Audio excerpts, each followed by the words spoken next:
From Red Magic Gaming Phone, pinalaki nila at naging gaming tablet. Eto nga guys yung bago nila dito na Red Magic Nova Gaming Tablet na magugulat kayo guys dahil sa sobrang laki niya. Hindi lang yun, ang device na ito guys ay meron ditong built-in fan. At syempre guys, meron din itong LED lights. Kaya syempre guys, what's in the box? Eto nga yung kanyang box ito at properly sealed siya. Kapag binuksan natin, eto na nga, bubungad na sa atin dito ang Red Magic Nova Gaming Tablet. May kasama nga ito guys na accessories like mga stickers na actually tatlo ditong logo dito ni Red Magic ang ibinigay niya sa atin. At nandito naman sa kabilang box, yung kanyang USB cable end-to-end Type-C yan. Plus nandito na rin yung kanyang 80 watts fast charger. Para makita nyo dito yung details sa charger na to, pwede nyo i-post yung video na to. Yun lang yung makikita natin. Specification na muna tayo dito guys. Paano mo masasabing gaming tablet ito kung hindi Snapdragon 8 na may Gen 3 leading version ang ginamit ditong processor na meron ditong LP DDR5X at UFS 4.0. Nasa totoo lang guys, sisingit na natin dito. Nag-benchmark lang naman tayo dito at ito ang lumabas. Sobrang taas ang kanyang benchmark. Talo niya yung iPhone 16 Pro Max. At mas mataas pa yung benchmark nito kaysa yung iPad Pro. At ang kagandahan nito guys, matagal siyang malobat dahil meron itong 10,100 mAh battery. Ito yung kagandahan dito, nakita kong feature niya. Meron na rin itong fan na tumatakbo ng 20,000 RPM. May high resolution ito na 16:10 na may 144Hz na refresh rate. Sobrang bilis yan, walang lag. At meron din itong sampling rate na 840Hz. Alam niya na kapag itatouch mo kaya mas mabilis dito yung respond niya. Ang kagandahan pa dito, lightweight siya. Sobrang gaan niya at hindi nakakangawit. Tumitimbang lang naman ito ng 530 grams. Gumagamit ito ng technology na DTX Ultrasound with 4 speaker and vibration effect. Napakasariwa ng hangin sa amin. Pagkatapos noon ay naglakad-lakad muna ako dito at ipinasyal ko dito ang anak ko. At syempre mag-video tayo dito sa daan. Hindi lang yon dahil sa meron din itong fingerprint scanner na NFC tag na rin ito. Gumagamit ito ng latest OS ng Red Magic na 9.0. Game space, X-Gravity performance. Sa front camera niya meron itong 20 megapixel. Na may rear camera dito na 50 megapixel. At ang nagustuhan ko talaga dito yung kanyang transparent design. Ang ganda ng kanyang design dito sa likod. Meron siya ditong LED light na nagre-react. Kung naglalaro ka dito ng games, nanonood ka ng mga videos, pwede mo kasing isetting yung mga yan. Mula sa top niya, which is matatagpuan natin dito yung power button, makikita natin dito yung dalawa dito na speaker hole. Sa left side naman niya, nandito yung kanyang volume rack, dalawang mic hole. Sa bottom niya naman, makikita natin dito yung dalawa ditong speaker niya, mic hole ulit at Type-C for charging. At syempre dito sa kanyang left side na pwede rin maging bottom niya, ay may connection dito kasi pwede mo itong dagdagan ng external keyboard. Napakaganda ng kanyang design, especially dito sa kanyang fan. Very futuristic ang design.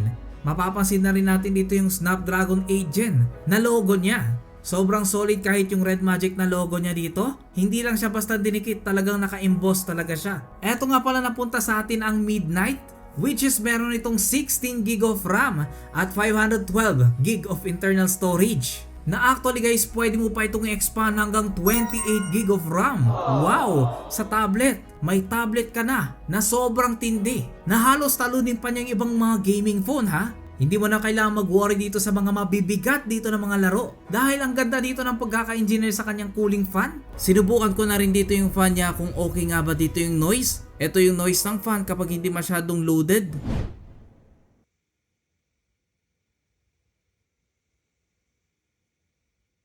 Pero actually, halos hindi marinig dito yung kanyang fan. Sinubukan ko lumabas dito para ma-check yung display niya at kahit sa labas kitang-kita natin dito yung napakagandang display dito ng Red Magic Nova Gaming Tablet. Syempre sabi dito gaming tablet.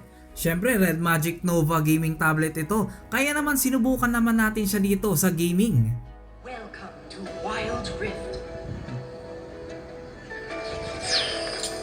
At ang ginawa natin sa setting nito guys, tinaasan natin. High lahat dito. Ginawa pa natin dito 120 FPS.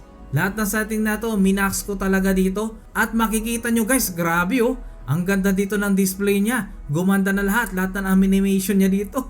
120 FPS, tignan nyo kung gaano ka-smooth yung graphics niya oh. Kung papansin nyo yung apoy, ang ganda dito ng kanyang display ha. Kahit umaatake tayo dito, ayun nga, hindi pa rin tayo nadidelay dito, wala pa rin nakikitang lag. Running ito ng 120 FPS pero tignan nyo naman guys, sobrang smooth.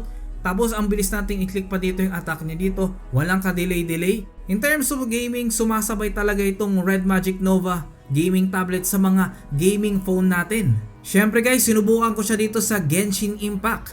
At eto na nga guys, bago ko siya simulan dito sa Genshin Impact ay sinigurado ko muna dito na overload yung graphics niya dito. Naka-max lahat dito ng graphics. Kahit yung frames per seconds, sobrang high na ito. Ito na yung pinakamataas dito na graphics dito sa Genshin Impact at naka 60 FPS pa yan ha. Sa tablet makikita mo na walang ka-delay-delay dito yung Genshin Impact. Lahat ng mga display niya dito naglo-load ng maayos. Dahil 60 FPS mapapansin natin yung mga dahon dito okay na okay. Pati yung movement ng mga skill dito at mga kalaban mapapansin natin dito na smooth talaga.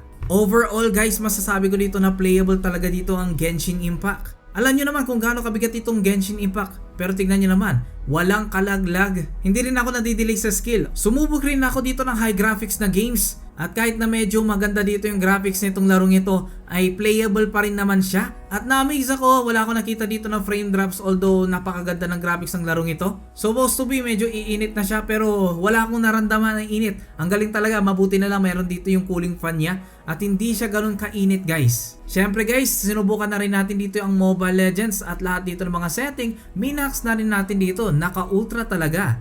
At kita nyo naman guys, every skill dito, responsive siya. Walang ka-delay-delay kahit marami pa dito yung mga kalaban, di natin nakikita dito ng frame drops. Actually mataas na dito yung resources ng Mobile Legends pero makikita natin goods na goods pa rin siya ditong laruin. Kahit umaatake siya dito o maraming mga skills na nagkakas dito yung mga ibang heroes, okay pa rin siya. Yung frame drops niya talagang consistent talaga eh. Kayo kung marirate ko ito, masasabi kong 10 out of 10 ito. Sinubukan ko na rin dito kung legit dito yung fast charging niya. Nagsimula tayo dito mag-charge. 30% na yung tablet at tignan nyo naman dito guys. After quite some time, mapapansin nyo na saglit lang natin ditong chinarge yung tablet na to. At tignan nyo naman guys, ang bilis mapuno. Ito yung sinasabi ko, ganito dapat ang gaming tablet guys. Para mo masasabi na gaming device ito kung matagal mag-charge, di ba? Siyempre kailangan gamitin mo na agad eh, ready to go eh. Ito na yun guys, ito yung nabago nila dito. Pero guys, nagustuhan ko talaga dito yung kanyang ventless. Yung fan niya kasi dito wala talagang vent, kaya naman yung mga dust hindi na mahihigop para pumasok sa loob. Na usually makakatulong dito para maging longer dito yung performance itong tablet na to. Sobrang vibrant pa ng kulay nito ah. At actually paparinig ko nga pala dito yung audio niya para kayo na mag-decide. Kasi nga sobrang ganda dito ng audio niya. Enemy slain.